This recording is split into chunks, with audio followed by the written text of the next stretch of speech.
नमस्कार दोस्तों, आज मैं फिर एक मोटिवेशनल स्टोरी लेकर आई हूँ।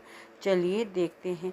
एक बड़ा सा जहाज़ तूफान में पानी में डूब गया और उसमें जितने भी लोग थे सब पानी में डूब गए, पर एक आदमी बच गया। वह तैरते हुए दूसरे आइलैंड पर पहुँच गया और वहाँ जाकर वह बेहोश हो गया। और जब उसकी आंखें खुली तो उसने देखा कि दूर दूर तक कोई नज़र नहीं आ रहा है। तब उसने ऊपर वाले की तरफ देखा और उनसे मदद मांगने के लिए प्रार्थना करने लगा, हे भगवान, मेरी मदद करो, मेरी मदद के लिए किसी को भेजो। लेकिन वहाँ उसकी मदद के लिए कोई नहीं आया और उसने मदद मांगना ही छोड़ दिया और उसने वहाँ से निकलने की उम्मीद भी छोड़ दी। और वह वहाँ पर रहने के लिए लकड़ियाँ इकट्ठा करने लगा और टेंट बना लिया और वहाँ पर नारियल के झाड़ से नारियल तोड़े और खाने के लिए मछलियाँ पकड़ने लगा। 15-20 दिन गुजर चुके थे।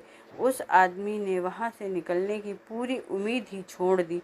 इसलिए करीबन 15 दिन की मेहनत के बाद उसने लकड़ी का एक सुंदर घर बना लिया। एक दिन वह उस जंगल में फल फूल लेने गया और जब वापस आया तो उसने देखा कि उसके घर में आग लग चुकी है और वह पूरी तरह से जल चुका है। तभी उसने ऊपर वाले की तरफ देखा और कहने लगा, आपने मेरी मदद के लिए तो किसी को नहीं भेजा और जब मैंने अपनी मदद खुद करी तो आपने मेरे घर में आग लगा दी। वह आदमी सारी रात भगवान को कोसता रहा और वहीं सो गया। जब वह सुबह उठा तो उसने देखा कि एक बहुत बड़ा जहाज़ उस आइलैंड के किनारे खड़ा हुआ है। यह देखकर वह बहुत खुश हो गया और तुरंत उस जहाज़ में चढ़ गया और जहाज़ के मालिक से पूछा कि आपको यहाँ किसने बताया। तब उस मालिक ने कहा कि जब तुमने आग जलाकर सिग्नल भेजा तभी हमको पता चला कि इस आइलैंड पर कोई है और हम आपकी मदद करने आ गए। तब वह ऊपर वाले की तरफ देखकर खुश हुआ और उन्हें धन्यवाद कहने लगा कि भगवान, आप अच्छा हुआ आपने मेरे घर में आग लगा दी। आपके कारण मैं आज बच निकला। धन्यवाद। दोस्तों, ये चीज़ हमारे साथ भी होती। हम रोज़ कई प्लानिंग करते हैं और अगर किसी भी चीज़ में हमारी प्लानिंग के हिसाब से नहीं होती तब हम बौखला जाते हैं।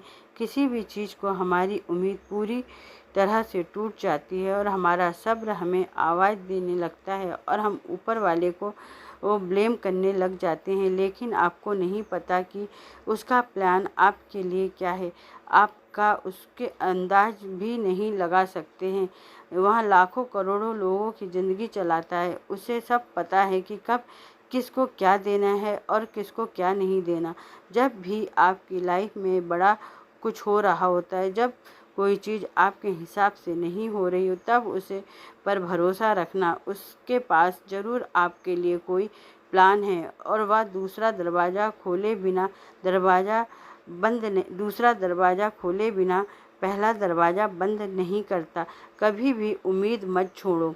अगर आपको यह कहानी मेरी अच्छी लगी हो तो मेरी कहानी को लाइक करिए, सब्सक्राइब करिए, कमेंट्स करिए। धन्यवाद।